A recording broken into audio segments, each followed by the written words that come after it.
ಕದನ ವಿರಾಮಕ್ಕೆ ಮೊರೆಯಿಟ್ಟು ಆ ಬಳಿಕ ಭಾರತಕ್ಕೆ ಪೆಟ್ಟು ಕೊಡೋ ದ್ರೋಹದ ಕೆಲಸವನ್ನ ಮಾಡಿದೆ ಪಾಕಿಸ್ತಾನ. ನಿನ್ನೆ ಸಂಜೆ 5 ಗಂಟೆಗೆ ಕದನ ವಿರಾಮ ಘೋಷಣೆಯಾಗಿತ್ತು. ಆದರೆ ರಾತ್ರಿ 8:30ರ ಸುಮಾರಿಗೆ ಕದನ ವಿರಾಮವನ್ನ ಉಲ್ಲಂಘನೆ ಮಾಡಿದೆ ಪಾಕಿಸ್ತಾನ. ಭಾರತದ ಮೇಲೆ ಡ್ರೋನ್ ದಾಳಿ ಮಾಡಿ ಉದ್ದಟತನವನ್ನ ಮೆರೆದಿದೆ. ಕದನ ವಿರಾಮ ಕದ ತಟ್ಟಿ ಉಲ್ಟಾ ಹೊಡೆದ ಪಾಕ್. ಬಾಯಲ್ಲಿ ಶಾಂತಿ ಮಂತ್ರ, ಬಗಲಲ್ಲಿ ಯುದ್ಧ ತಂತ್ರ.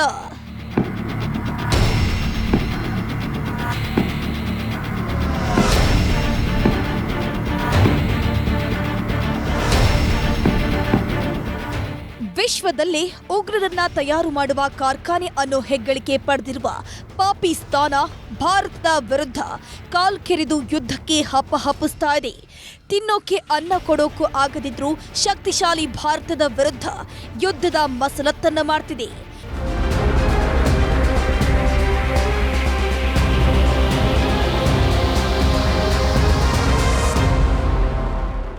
ನಿನ್ನೆ ಮಧ್ಯಾಹ್ನ 3:30ರ ಸುಮಾರಿಗೆ ಪಾಕಿಸ್ತಾನದ ಡಿಜಿಎಂಒ ಭಾರತದ director general of military operation ಅವರಿಗೆ ಕರೆ ಮಾಡಿ ಸಂಧಾನ ಸೂತ್ರವನ್ನಿಟ್ಟಿದ್ರು.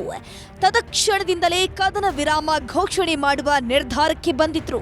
ಅದರಂತೆ ಸಂಜೆ 5 ಗಂಟೆಯಿಂದ ಕದನ ವಿರಾಮ ಘೋಷಣೆಯೂ ಆಯಿತು.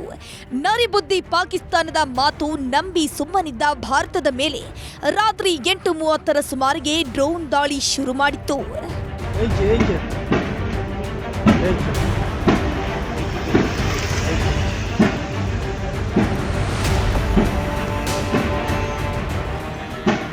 ಉಭಯ ರಾಷ್ಟ್ರಗಳ ಡಿಜಿಎಂಒಗಳ ನಡುವೆ ನಡೆದಂತಹ ಮಾತುಕತೆ ವೇಳೆ ಭಾರತ ಕೆಲವೊಂದು ಷರತ್ತುಗಳನ್ನು ವಿಧಿಸಿತ್ತು.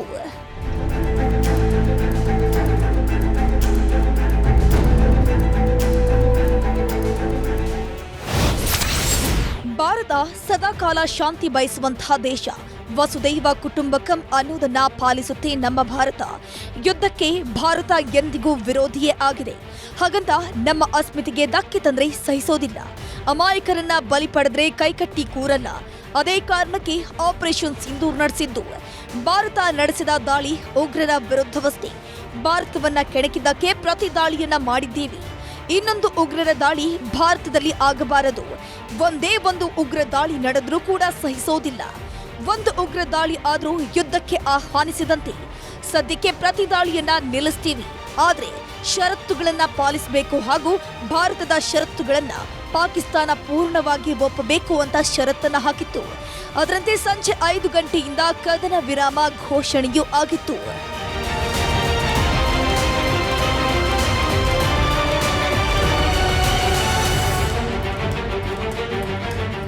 Director General of Military Operations of Pakistan called the Director General of Military Operations of India at 15:35 hours earlier this afternoon.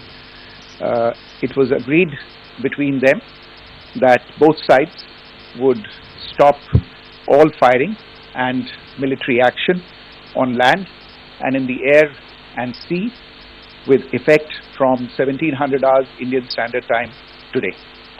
Instructions have been given on both sides to give effect to this understanding. The Directors General of Military Operations will talk again on the 12th of May at 1200 hours.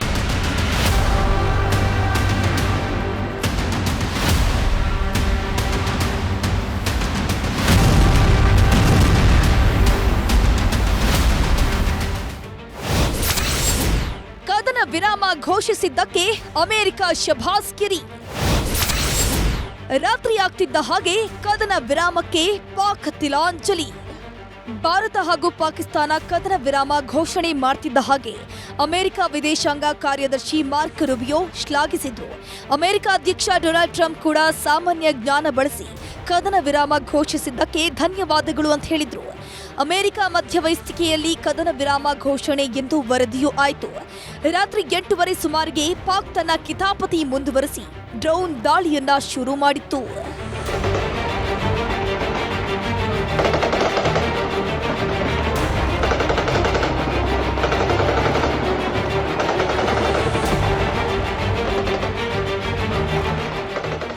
ಕದನ ವಿರಾಮದ ನಡುವೆಯೂ ಪಾಕಿಸ್ತಾನ ಜಮ್ಮು ಕಾಶ್ಮೀರ ಗಡಿಯಲ್ಲಿ firing ಶುರು ಮಾಡಿತ್ತು. Poonch, Akhnoor, Udhampur, ಮೆಂದಾರ್ ಸೆಕ್ಟರ್ನಲ್ಲಿ firing ಜೊತೆಗೆ ಶ್ರೀನಗರದಲ್ಲಿ ಭಾರೀ ಸ್ಫೋಟ ಸಂಭವಿಸಿತ್ತು. ಪಾಕ್ ಜೊತೆಗೆ ಗಡಿ ಹಂಚಿಕೊಂಡಿರುವ ಭಾರತದ 4 ರಾಜ್ಯಗಳಾಗಿರುವಂತಹ ಜಮ್ಮು ಕಾಶ್ಮೀರ, ಪಂಜಾಬ್, ರಾಜಸ್ಥಾನ, ಗುಜರಾತ್ನ ನಗರಗಳ ಮೇಲೆ ಡ್ರೋನ್ ದಾಳಿಯೂ ಆಯಿತು. ಪಠಾನ್ಕೋಟ್, ವೈಷ್ಣೋದೇವಿ, ಜೈಸಲ್ಮೇರ್, ಉಧಂಪುರದಲ್ಲಿ ಬ್ಲಾಕ್ಔಟ್ ಮಾಡಲಾಯಿತು. ಕೂಡಲೇ ಪಾಕ್ಗೆ ತಿರುಗೇಟನ್ನ ನೀಡೋಕೆ ಸೇನೆಗೆ ಸಂಪೂರ್ಣ ಸ್ವಾತಂತ್ರ್ಯವನ್ನ ನೀಡಲಾಯಿತು.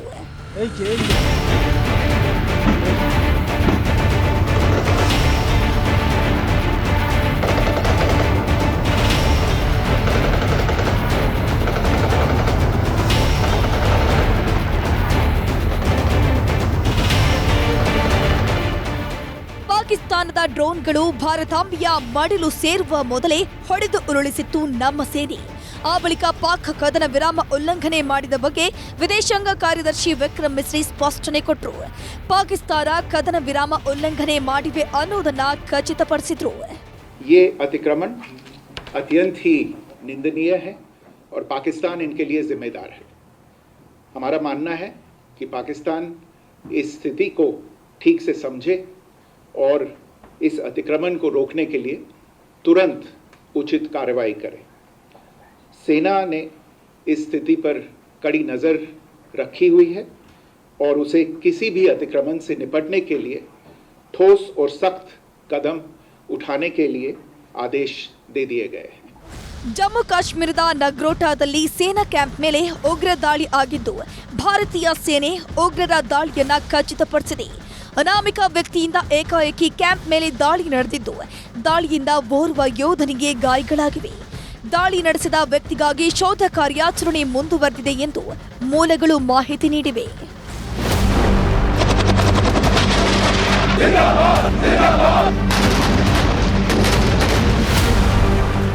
ಇಷ್ಟೆಲ್ಲ ಆಗ್ತಿದ್ದ ಹಾಗೆ ಕದನ ವಿರಾಮ ಉಲ್ಲಂಘಿಸಿದ ಪಾಕಿಸ್ತಾನದ ಪರವಾಗಿ ಬ್ಯಾಟ್ ಬೀಸಿದೆ ಚೀನಾ. ಪಾಕಿಸ್ತಾನದ ಸಾರ್ವಭೌಮತ್ವ ಕಾಪಾಡೋಕೆ ಬದ್ಧ ಎನ್ನುವ ಹೇಳಿಕೆಯನ್ನು ಕೊಡ್ತು. ಪಾಕ್ ವಿದೇಶಾಂಗ ಸಚಿವರಿಗೆ ಚೀನಾ ವಿದೇಶಾಂಗ ಸಚಿವ ಕರೆ ಮಾಡಿ ನಾವಿದ್ದೇವೆ ಅನ್ನೋ ಭರವಸೆ ನೀಡಿತ್ತು. ಈ ನಡುವೆ ರಕ್ಷಣಾ ಸಲಹೆಗಾರ ಅಜಿತ್ ದೋವಲ್ ಚೀನಾಗೆ ಕರೆ ಮಾಡಿ ಪಾಕ್ನ ಕಿತಾಪತಿ ಬಗ್ಗೆ ವಿವರಿಸಿದ್ರು.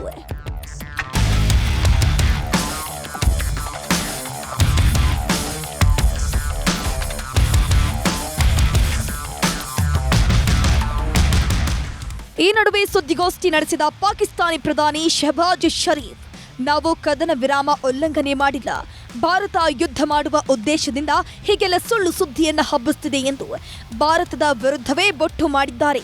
ಆದರೆ ಪಾಕಿಸ್ತಾನ ಕದನ ವಿರಾಮ ಉಲ್ಲಂಘಿಸಿದ್ದು ಸತ್ಯ ಎನ್ನೋಕೆ ಭಾರತದ ಬಳಿ ನಿಖರ ಸಾಕ್ಷ್ಯಗಳಿದ್ದು ಡ್ರೋನ್ಗಳನ್ನ ಹೊಡೆದು ಉರುಳಿಸಿರೋದೇ ದೊಡ್ಡ ಸಾಕ್ಷ್ಯ ಸಿಕ್ಕಂತಾಗಿದೆ.